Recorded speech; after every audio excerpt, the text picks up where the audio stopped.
Chapter 3, The Second Cause of Depression, Nutritional Deficiencies. Quote, health is like money. We never have a true idea of its value until we lose it. End quote. Josh Billings. Recently, a friend of mine told me when her depression first developed. It was her first year of college and she moved out of state to a college about 500 miles away. She told me that she really didn't know why she got depressed, but it definitely started that year. I began to ask her a few questions. My first thought was, "You ate in the cafeteria, correct?" She replied, "Yes, I did, 3 times per day." I responded, "What were some of the things that you ate in the cafeteria on a daily basis for breakfast, lunch, and dinner?" She went on to tell me that she had eggs, bacon, cow's milk, cereals such as Fruit Loops, Captain Crunch, Fruity Pebbles, and Raisin Bran, waffles with corn syrup and butter or margarine, and some fruit. Many times for lunch and dinner, it was pizza, French fries, macaroni and cheese, and lots of soft drinks. More cow's milk, animal protein, and other fried foods. Almost daily for lunch and dinner, she ate a vanilla or chocolate sundae from the soft-serve ice cream dispenser. Very soon, it became very apparent to me why her body went into a downward spiral of depression and anxiety. Her brain was getting no real nutrients and began to starve and get super inflamed. For many in college, cafeteria eating sets a powerful foundation for poor health in college and in the years to come. All the foods she was consuming, with the exception of a few, promote depression and are horrible for health. Most of what cafeteria food offers is just basic unhealthy carbohydrates as opposed to good carbohydrates, antibiotic and hormone-infested animal protein, and unhealthy fats, heated and separated from nature. If you put all of these things into your body for an extended period of time, the only factor that will determine when symptoms ensue will be relying on the foundation of one's actual genetics. Unfortunately, this is a typical story for many people. College students in the cafeteria get to eat an unlimited amount of lifeless food. However, many children these days consume the same awful foods starting at a very early age. Pizza, fried foods, hot dogs, food loaded with cheese, microwave dinners, bagels, sugary cereals, cow's milk donuts, muffins, pasta, and so many other unhealthy foods are consumed, resulting in low nutritional levels of vitamins, minerals, and phytonutrients in the body. These foods are lifeless and destructive to health, even in very minimal amounts. They counteract any kind of good things we may do for the body to build up our health reserves. The second cause of depression, anxiety, and most other chronic health problems we have today is due to nutritional deficiencies. Due to the incredible increase in toxicity that the human body is faced with today, even more nutrients and resources are needed in order to counteract and deal with the toxins we are exposed to. We can liken nutritional deficiencies in the body to resources in an army. Just as an army needs a constant resupply of good quality materials and goods in order to keep the soldiers nourished, strong, healthy, ready for battle, and functioning optimally, our body needs the same. Our body needs resources for rebuilding, cleaning, and proper functioning, and for keeping the immune system strong and able to defend us against toxins and pathogens. If the body's immune system, for example, needs supplies and weapons to be able to, quote, fight, end quote, against pathogens that seek to destroy and take over, the constant supply line of resources comes directly from what we eat. In the USA today, many people are giving their bodies the equivalent of BB guns to defend them through the diet, when bazookas, missiles, and bombs are needed to do the job. A BB gun will not stop a tank, just as the resources many get through their diet these days will not stop the tanks of certain viruses and bacteria and the resulting disease that seek to overtake us. Many foods that are consumed by a good majority of people in the USA today have little nutrition beyond simple protein, fat, and carbohydrates. We are the 12th most obese country on the planet, yet in spite of being so obese, people are literally starving to death for actual good nutrients. Simple protein, carbohydrates, and fat are not able to adequately give the human body what it needs to be healthy and remain disease-free. I commonly stand in line at the supermarket waiting to check out and sometimes fail to find anything on the conveyor belt that does anything to prevent and reverse disease in other people's groceries. Health is simple. It is disease that is complicated. If we provide our bodies with the right nutrition, resources, stay away from toxins, avoid foods that create disease and inflammation, and implement practices that are life-giving, health will abound for people. The three main deficiencies exist for people that are struggling with depression and other forms of ill health. The first is a deficiency of fruit and vegetables. The second is a deficiency of sunlight. The third is a deficiency of exercise. Quote, "Don't eat anything your great-great-grandmother wouldn't recognize as food. There are a great many food-like items in the supermarket your ancestors wouldn't recognize as food. Stay away from these." End quote. Michael Pollan, New York Times best-selling author. Fruits and vegetables. What are those? The most protective, life-giving, nutrient-dense foods in the world are organic vegetables and fruits. The 2015 to 2020 Dietary Guidelines for Americans outlined by the U.S. Department of Health and Human Services recommends that adults consume 1.5 to 2 cups of fruit and 2 to 3 cups of vegetables per day. Only 12.2% of adults meet the minimum for fruit consumption, and only 9.3% of adults for vegetable consumption every day. Among high school students, the numbers are worse, with only 9% meeting the minimum for fruit and 2% for vegetable consumption. For most people in the USA, this boils down to consumption of less than 1 cup of fruit and 1 cup of vegetables per day. At the end of the day, only 10% of adults meet the minimum requirement for vegetable and fruit consumption per day. How can we ever expect to be healthy if only 10% are meeting the minimum? These amounts are just minimums, but to be truly healthy, much greater amounts of vegetables and fruits are needed to protect and keep us disease-free in the world today. Given this information, perhaps 5% or less of the population is consuming the very things that will keep disease away. Protein, complex carbohydrates, and fats and oils will not save the health of humanity. Vegetables and fruits will.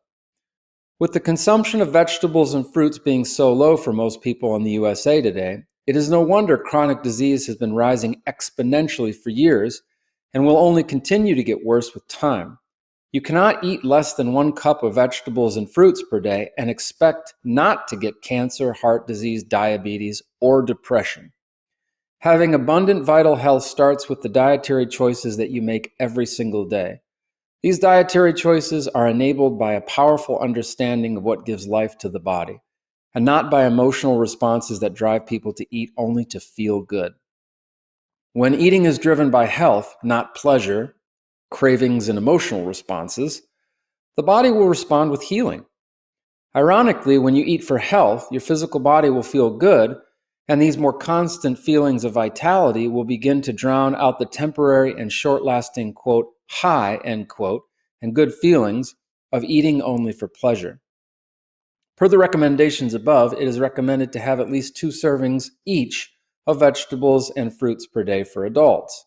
However, this amount will never be able to reverse chronic disease in the USA today or heal those suffering from depression.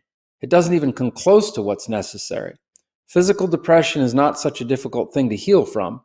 My dietary advice for those who are depressed and anxious is basic. Stop consuming the foods that contribute to inflammation, including dairy, wheat, corn, soy, refined sugar, fried foods, eggs, pork, and alcohol. And eat 6 to 10 servings of vegetables and 3 to 5 servings of fruits per day. Consume moderate amounts of nuts, seeds, grass-fed organic meats, and clean carbohydrates. The vegetables and fruits need to be organic, free from pesticides, and should be consumed raw or, in the case of some vegetables, lightly steamed or raw. If the vegetables and fruits are being boiled, baked, or cooked, they will lose much of their nutritional value and enzymes due to the application of heat. It really is this simple. This simple advice, started early in childhood, would go a long way in keeping the majority of the population healthy. At a minimum, just consuming the necessary amounts of vegetables and fruits, in spite of other unhealthy food, will still make a big difference. No one likes to diet, So just add these things into your diet daily and see if you don't experience big differences. As you begin to heal, you can then work on other aspects of your diet and continue making other adjustments to continue the healing process. Consuming a variety of this many vegetables and fruits per day will provide your body with the materials, minerals, nutrients, vitamins, and phytonutrients and other undiscovered disease-protecting substances it will need to be healthy. Recently, a woman came into the clinic with extreme symptoms of depression, anxiety, insomnia, constipation, hot flashes, night sweats, skin rashes, headaches, nasal congestion, and allergies. When I asked her how intense most of the symptoms were subjectively on a scale from 0 to 10, all were above a 7. I encouraged her to do a detoxification and dietary reset for 21 days, just consuming only vegetables and fruits and nothing else. I gave her a very specific protocol for ensuring that she got a variety of vegetables and fruits. She would be getting at least 9 cups of vegetables and 5 cups of fruit per day. She was advised to consume nothing else. No tea, coffee, alcohol, complex carbohydrates, fats and oils, nuts, seeds, or animal protein. After the 21-day period, she reported that every symptom that she had was reduced to a 1 or 2 out of 10 or less, except for a skin rash, which still persisted. She lost 12 pounds and felt like a whole new person. This is what's possible for humanity, even in just 21 days. We can prevent and reverse depression and chronic disease through the consumption of whole foods, vegetables, and fruits. While consuming nothing but vegetables and fruits for an extended period of time may not be right for everyone, raising our daily consumption of fruits and vegetables is. I have seen symptoms be reduced significantly or disappear when people do this. It never ceases to amaze me how food can be medicine and powerfully help people to heal. Later in the book, we will go over a plan that makes getting this amount of vegetables and fruits easy to accomplish. Do multivitamins work to prevent nutritional deficiency? Many people in the USA today take multivitamins. According to the CDC, the percentage of the US population who used at least one multivitamin or multimineral product increased from 30% in 1988 through 1994 to 39% in 2003 to 2006, with use more common among women than men. This number is now probably even higher than it was in 2006. It may be safe to say that up to 50% of the population in the USA might be taking multivitamins in the present moment. Yet, depression and chronic disease continue to rise. Our approach to taking a multivitamin is the same as our approach to wanting a pill to fix every problem we have. It is the pharmaceutical approach, but with mostly synthetic vitamins and minerals. Ultimately, it is another way for people not to take full responsibility for their health, thinking that a multivitamin pill will give us all we need. You cannot take a pill and expect to have vibrant health. Instead, you have to prepare your own food, eat lots of fruits and vegetables, and avoid toxins. This requires taking responsibility. Let's be clear though, taking a multivitamin is not a bad thing. It is just meant to supplement already existing good health, not replace or make up for it. What I'm saying is that the mentality that is behind many people taking a multivitamin pill negates taking personal responsibility. This approach isn't working to reverse depression and chronic disease because our mentality behind it hasn't changed. What we project into our drugs, that this pill will cure or heal us, we project into our supplements, and responsibility is largely left out of the equation. When you look at the back of the common multivitamin products that exist, you will see the contents of certain vitamins present that give the person taking it thousands of percent of each vitamin. One would think that by getting 10, 20, or 30 times what the recommended daily amount is, we would be healthy and disease-free. Yet, it must be understood that these are synthetic vitamins. Synthetic vitamins are vitamins that are made in a laboratory and don't actually come from nature or food. It is safe to say that we were created for things that come from nature, actual food and herbs, from the earth and not from synthetically made vitamins in a laboratory. It is unclear how synthetic vitamins are absorbed by the body and how they are utilized in comparison to real vitamins and minerals that come from food. And I'm not saying these synthetic vitamins are bad, but we need to look closer at the foods and vegetables that we're consuming in our diets as well. In vegetables, fruits, and herbs, vitamins and minerals are never found in thousands of percents. Additionally, every vegetable, fruit, and herb contains cofactors of other phytonutrients that serve as powerful aids in human health. Phytonutrients, or phytochemicals, are chemicals that are produced by plants to help aid them in survival, thwart competitors, or protect them. Humans also use these chemicals to help aid in the absorption of other nutrients that food provides for us. For example, when vitamin C is put into a supplement, it is labeled as ascorbic acid. But this is misleading because ascorbic acid is just one part of the whole vitamin C complex. Vitamin C contains hundreds of different compounds such as enzymes, coenzymes, and cofactors that work synergistically together to produce its desired effects on human health. Ascorbic acid is just one part of the complex. This is only what you get with synthetic vitamin C, ascorbic acid. Another example would be the consumption of calcium supplements. You can have brittle bones and take a calcium supplement and see no effect at all in bone density. Calcium needs many cofactors, which are normally present in the same plants that are high in calcium to help it be fully absorbed in the body. The wisdom of plants continues to trump science in this regard. However, that doesn't mean that we can't use science to our advantage to create supplements that do help. This is why a whole food multivitamin would be recommended over a synthetic multivitamin. Additionally, you have to do the work, take responsibility, and actually eat a diet full of vegetables and fruit in order to be healthy. Eating a variety of fruits and vegetables every day will ensure you get a range of vitamins, minerals, enzymes, and phytonutrients and other life-giving substances that will provide you with the opportunity for radiant health. It seems that these days we want a, quote, life hack, end quote, for everything, including health. However, nothing in the world of health will ever be able to make up for not having a diet that is loaded with vegetables and fruits. This is such an important point to make that it may be safe to say that 70% of the diet should consist of fresh organic vegetables and fruits. The other 30% can be from clean, non-GMO organic complex carbohydrates, sprouts, protein either from animals or plants, and healthy fats. It is critical to know that this is not just the case for already healthy people, but especially for those with depression and other mental health issues. Quote, good nutrition creates health in all areas of our existence. All parts are interconnected, end quote. T. Colin Campbell, PhD. Vitamin and mineral deficiencies. When people are not consuming adequate amounts of vegetables and fruits, nutritional deficiencies of all kinds are likely to crop up. This is especially true for those with depression that seek to mask the despondent feelings they have by consuming things that make them feel good, like refined sugar, alcohol, and fatty foods. In order for the body to deal with the destruction these things cause, it requires even more precious resources in the form of vitamins, minerals, and phytochemicals.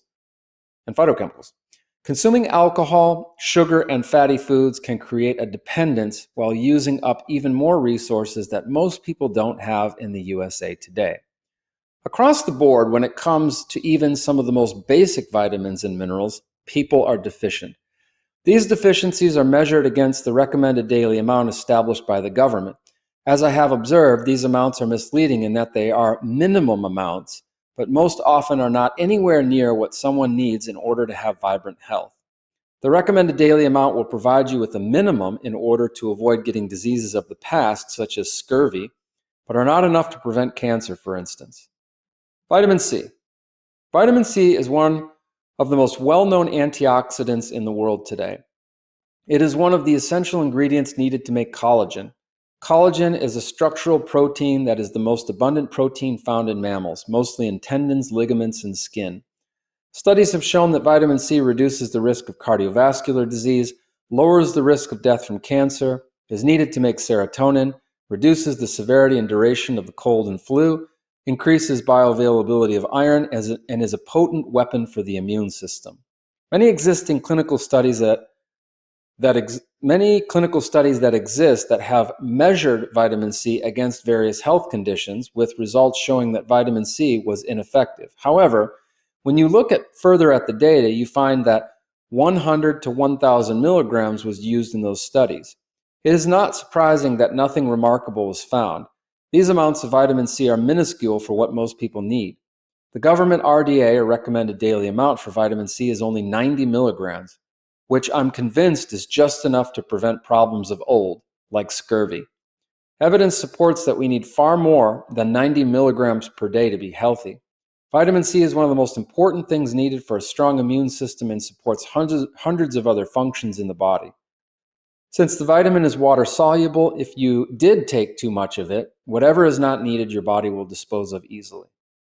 Many animals synthesize their own vitamin C. Humans seem to have lost this ability over time. An adult goat weighing approximately 70 kilograms will manufacture more than 13,000 milligrams of vitamin C per day in normal health, and levels much higher when faced with stress. What if humans need at least 10,000 milligrams of vitamin C per day just for basic function and health? If this were the case, 100 to 500 milligrams would have little to no effect other than to provide the bare minimum to the body. Linus Pauling, the two-time Nobel Prize winner and brilliant scientist who spent the last 30 years of his life researching the effects of high amounts of certain vitamins on the body, took 18,000 milligrams of vitamin C per day for basic maintenance. In cases of the cold or flu, many easily tolerate 30 to 60,000 milligrams per day. I have squashed many oncoming colds and flus in one day using these high amounts of vitamin C. Vitamin D, calcium, and omega-3. Research has proven that many are chronically deficient in vitamin D. In our modern age, people do not spend much time out in the sun on a daily or weekly basis. Growing up as a kid, I remember being outside the entire day. Now, kids spend so much of their time in front of the television or playing video games that the potential for adequate levels of sunlight leading to the production of vitamin D is significantly lower than it used to be. One study showed that 48% of white pre-adolescent girls in Maine and 52% of Hispanic and African American pre-adolescent girls were deficient in vitamin D. A study of middle-aged British adults demonstrated that 60% are vitamin D deficient, and the number rose to 90% during the winter and spring. It is estimated that in the adult population, those deficient in vitamin D could be as high as 80 to 100%. Vitamin D is essential for regulating calcium levels, maintaining strong bones, and helps in the fight against infection and inflammation. If you don't have enough vitamin D, you will not be able to absorb calcium properly. The health benefits of calcium are plentiful. If you don't have enough calcium, eventually your body will pull what calcium you do have from your bones to maintain homeostasis or balance in the body. Bone deficiency, osteoporosis, is at an all-time high in the USA today. An estimated 53 million people in the USA have porous bones. Calcium is also a critical part of the immune system, is thermally cold, and helps to put out the fires of inflammation in the body. Without adequate vitamin D and calcium over time, your body will suffer. Vitamin D helps to pick up calcium from the gut and put it into your blood. Once it is in the blood, omega-3s are needed to push calcium into the tissues or cells. In many ancient Chinese formula, herbs that contain large amounts of calcium are used to cool the body down. Calcium, if it is able to be transported into our cells, keep things cool and put out the fires of inflammation. But in order for calcium to get into our cells, fatty acids are needed to be able to facilitate this. This is why just supplementing with calcium on its own has not been shown to help strengthen bones. Green leafy and cruciferous vegetables not only contain calcium and omega-3s, but also the necessary cofactors to make calcium absorbable for the body. Omega-3s are a powerful tool in the physical healing of depression. They are found in both animal and plant sources. Both dopamine and serotonin, which are key neurotransmitters in the brain, are positively influenced by the presence of adequate levels of omega-3s in the brain. It is also key to know that omega-3 is actually three different molecules: DHA, EPA, and ALA. Each one of these molecules has different functions in the body. DHA is the only one abundant in the brain, keeping membranes flexible and pliable, helping with the transmission of signals. EPA is found on the neuronal level, helping with the correct function of dopamine and serotonin, and also is a key component for anti-inflammatory hormones. ALA influences good heart function and doesn't have much of a known effect on depression. Omega-3s have been implicated in multiple studies to be very helpful in dealing with inflammation. As explained above, while the omega-3s may be helpful in dealing with inflammation on their own, they help to move calcium into our cells. Getting more calcium into our cells has been known in Chinese medicine to be a potent force for cooling the body down and thereby dealing with inflammation. The brain also relies on DHA for proper function, being implicated as an essential nutrient in neurodevelopment, cognition, and neurodegenerative disorders. Coronary heart disease is another condition that is directly related to systemic inflammation in the body. Omega-3s have also been implicated in helping to reduce the risk of this health issue. Dr. Stephen Ilardi comments in his book, The Depression Cure, that depression researchers have carefully studied the effects of supplementing with each one, DHA versus EPA, and based upon the available evidence, EPA looks like the more potent of the two by far. This new research also points to EPA as being the most beneficial for regulating mood. He recommends a starting dose of 1,000 milligrams of EPA and 500 milligrams of DHA for most of his patients. Standard Process, Vitacost, Mega EPA, Omega Bright, Nordic Naturals, and Carlson's are good brands. In general, I advocate more towards getting nutrients from plants, and the same goes for the consumption of omega-3s. One of the most concentrated sources of fatty acids that is easy to keep in the kitchen is flaxseed. Oil that comes from flaxseed is very fragile because of its unsaturated nature, and many of the flaxseed oil brands on the market are rancid, even though they appear not to be. If you only wish to consume plant-based sources, I suggest purchasing organic flax seeds, using a coffee grinder, and consuming them fresh every day. Grind 2 tablespoons of organic flax seeds and consume them immediately upon grinding them by sprinkling them onto food or adding them into a smoothie, juice, or water. Chia seeds or hemp seeds and walnuts. Chia seeds, hemp seeds, and walnuts are also fantastic sources of omega-3s. Chia seeds also have good levels of calcium and magnesium and are a fantastic food source for athletes and those who love to run. Be sure to soak walnuts before eating them so that you can remove the layer of phytic acid, which can cause digestive disturbances if not removed. Soaking the nut helps to remove this acid. Some nuts need to be soaked for longer periods of time, others do not. Looking up a soaking chart on the internet to see how long a particular nut should be soaked before consumption. Flax and chia seeds are 2 of the few seeds that do not need to be soaked ahead of time. Vitamin B3. Vitamin B3, also called niacin, has helped many people feel better when depressed. The reason why is related to tryptophan and the creation of serotonin in the body. Tryptophan, an amino acid, can be converted into niacin in the body. Tryptophan is also the amino acid that induces states of relaxation and is found in high amounts in turkey, which is why many feel the need to nap after Thanksgiving dinner. Tryptophan is also the building block of serotonin. Many of the antidepressant medications artificially regulate serotonin levels in the brain. A deficiency of niacin has been associated with fatigue, anxiety, and depression. The best niacin supplement to take is the flushing kind. Flush-free versions of niacin exist and will be indicated on the label if they are flush-free. If you have never taken niacin before and you consume a very large amount, within 15 to 45 minutes, you can begin to feel a very warm and prickly feeling with your skin turning blotchy red colors for a little while. This reaction is completely harmless and subsides very quickly. Many people find benefits from taking between 100 to 500 milligrams per day. However, personal accounts have seen people needing as much as 1,000 plus milligrams before an effect was noticed. Most synthetic versions of this vitamin work very well. Vitamin B12. Vitamin B12 is a water-soluble vitamin that is crucial for the stability of mood in human beings. 2 forms of B12 that are active in human metabolism are methylcobalamin and adenosylcobalamin. It is crucial to get them both. These are methylated forms of B12 and are much better for the body than cyanocobalamin. It is involved in the metabolism of every cell in the body and helps form the protective covering for nerves for good conduction. It is a must-have vitamin if you feel down or depressed. And since it is a water-soluble vitamin, it is easily dissolved and excreted from the body if excess occurs. A recent study in the American Journal of Psychiatry found that 27% of severely depressed women over the age of 65 were deficient in B12. Even a slight deficiency of B12 has been associated with fatigue, depression, poor memory, headaches, and pale skin.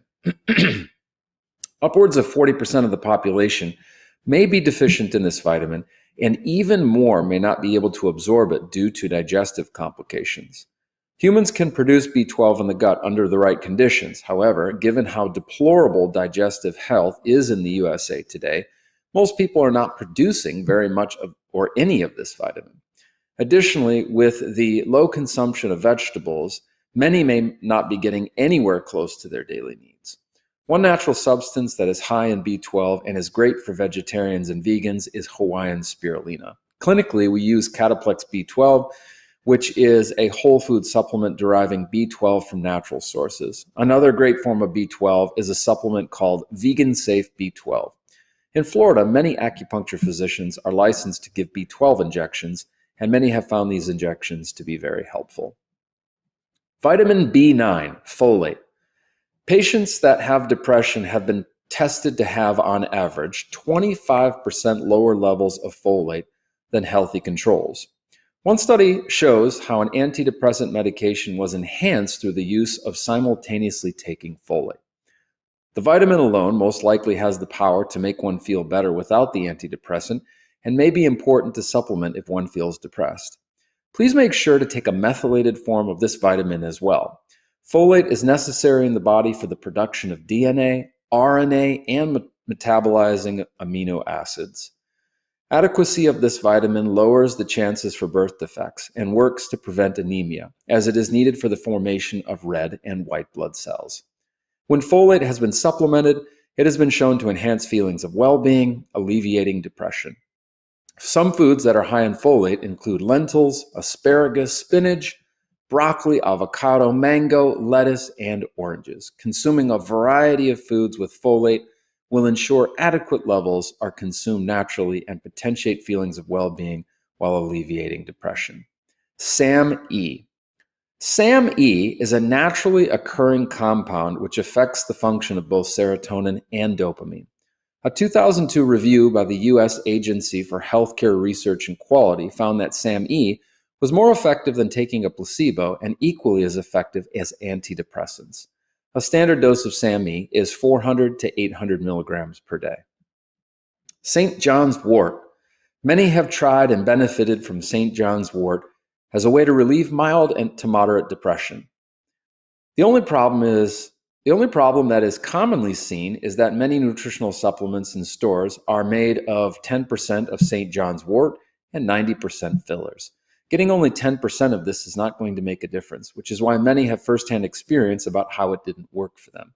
Not only are many of the nutritional supplements on the market of low quality, but you may also need a particular amount of the supplement for it to be truly effective. In the clinic, we use standard process, which contains very high quality concentration supplements. Their formula, St. John's wort IMT, also includes inositol and Mintran, which is a base of calcium, magnesium, alfalfa, carrot oil, and kelp. Inositol has been shown beneficial results in depression cases. All of these ingredients together help to synergistically support the nervous system. St. John's wort does have interactions with certain medications, so please be sure to consult your physician before taking it. GABA. Like the other nutrients listed here, studies highlight how low levels of GABA are found in those with depression. GABA is a neurotransmitter and is mostly inhibitory, playing a role when the body experiences too much stimulation. Essentially, it has a very stress-reducing effect on the body.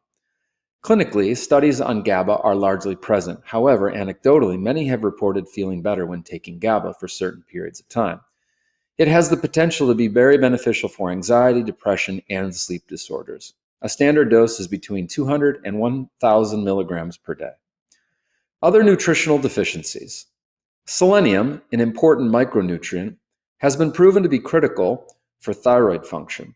One of the symptoms associated with an underfunctioning thyroid is feeling depressed. Selenium helps to reduce the effect of mercury toxicity, is critical for thyroid function interacting with iodine, zinc, and copper, and helps to elevate mood. Other nutrients that are critical for mood and feelings of well-being include iron, zinc, and iodine.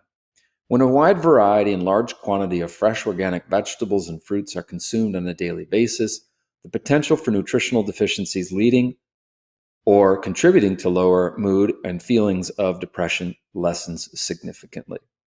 On the other hand, when only 10% of the population is getting the bare minimum of the recommended daily amount of vegetables and fruits per day, deficiencies of all kinds are going to be present for those struggling with depression, anxiety, and other mood disorders. This not only holds true for mood disorders, but also for chronic disease. Exercise deficiency. One other notable deficiency that exists among those who are depressed is an exercise deficiency. It is worth briefly repeating here how important it is to the overall well-being of humans, especially those who feel depressed and anxious. When I was a kid growing up in the 1980s, we spent almost every waking minute during the summer playing outside. We got plenty of sun and were exercising in one form or another most of the day. We didn't have video games, cell phones, or computers until I was a teenager. Kids today are more obese than ever, and playing outside occurs less and less for them these days. Lack of movement and exercise is playing a huge factor as to why more and more people are depressed and anxious. Consistent exercise has been shown to be one of the best things to combat depression naturally. People are exercising less than ever before, with only 20% of adults meeting the recommended daily amount of exercise per week, according to the CDC. Getting adequate exercise, next to consuming the right nutrients, could be the ultimate physical anti-depression tool. Ironically, not exercising because you don't feel like it or because you don't have the energy to do it could be relieved by actually doing the exercise. I have always found that one of two components must be present for me in order to exercise. Number one, I have to enjoy it. Number two, I love being with other people with whom I enjoy the exercise. For me, this has always been playing racket sports such as racquetball, squash, or pickleball. In the past, it was playing basketball competitively. In each of these sports, an enjoyment of the activity was present along with company from others to perpetuate continuance of the exercise. If you do something alone like running, I suggest listening to classical music, your favorite podcast, or audiobooks as wonderful ways to stay motivated to exercise. If you have trouble putting pressure on your legs or knees, consider using an elliptical machine or another type of device that takes some pressure off of your legs. As a side note for exercise, I would not recommend swimming because of the amount of chlorine that is in pools. Chlorine is a toxin that is only going to make you feel worse over time. Chlorine and fluoride are toxic and are in the family of elements called the halogen family. Iodine is also in this family of elements and competes with these other elements for uptake in the body.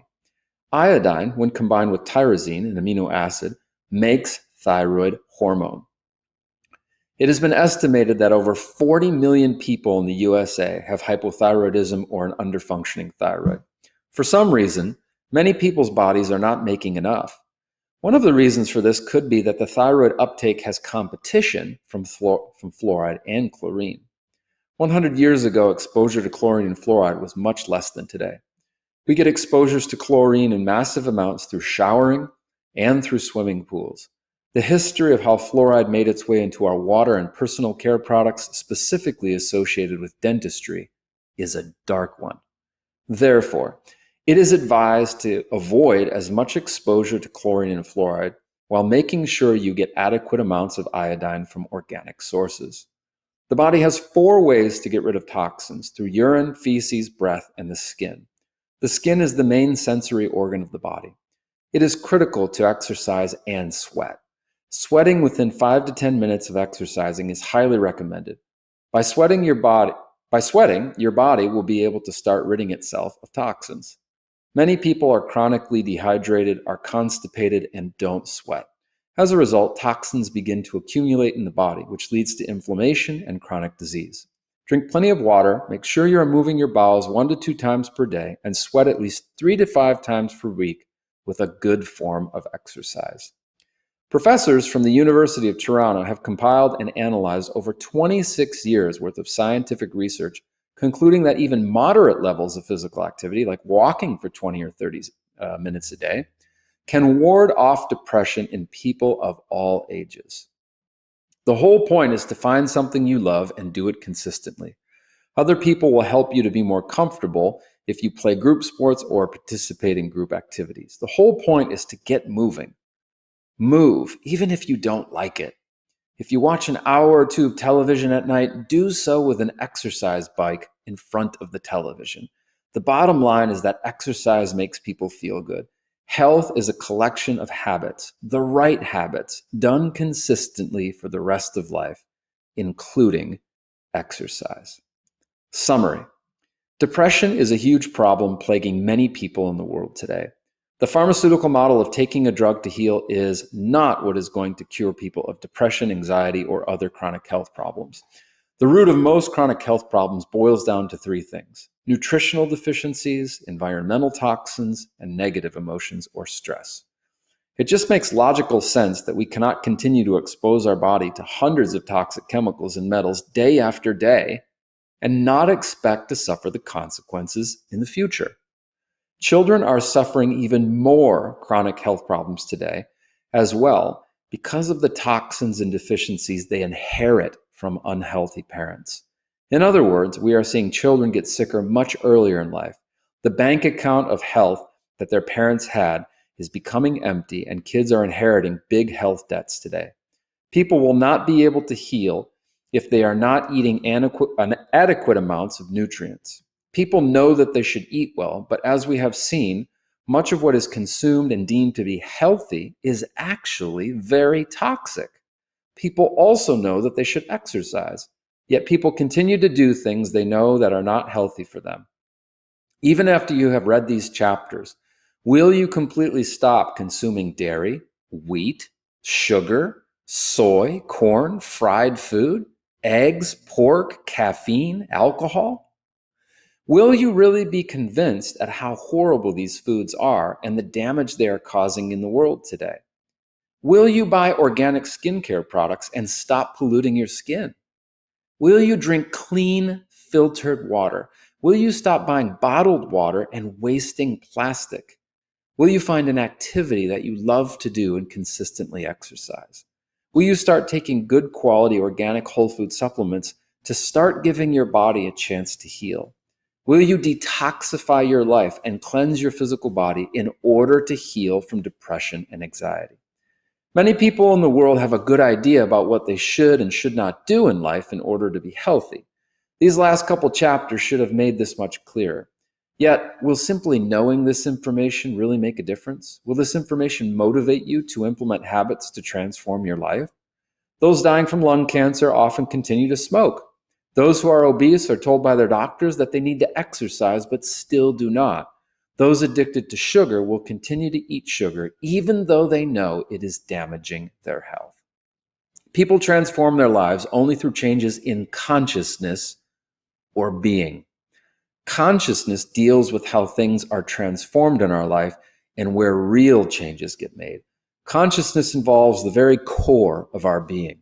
Consciousness is the container for all of your ways of being. Being, or consciousness, is the sum total of the positive and negative emotions that you hold within. Emotions are our ways of being. You can be happy or you can be sad. You can be afraid or you can be courageous. Love, joy, and peace are states of being that already define who and what we have access to. And these states of being we can access at any time, whether we realize it or not. Human beings learn ways of being, and then much of life becomes about repeating these ways of being, even if they hurt or harm us. People may try a diet for a period of time, which works, but then they fall off the proverbial wagon and they go back to old ways of being. People might exercise for certain periods of time only to fall back into old ways of being that created the problem they have in the first place. This is what is meant by ways of being. Where do these patterns or ways of being come from? How do we really transform our ways of being so that we can live life with power and freedom? Emotions, or ways of being, are what dictate whether we'll have lasting and momentary changes in our life. Transformation and lasting change only happens when we have a change of being, when we surrender in part or whole the emotions that drive us to behave the way we do and maintain those habits. Lasting change comes from the surrender or letting go of the ways of being or emotions that have created the problems we have. When we learn how to surrender emotions, we give space to have the power to create anything we want in our lives, including freedom from depression. The third cause of depression and any other chronic health problem is negative emotions or stress or negative ways of being. The rest of this book is dedicated to exploring how we can transform our consciousness and let go of the negative emotions causing us to be depressed. Once we do this, we can be free from the constraints of our emotions and our past.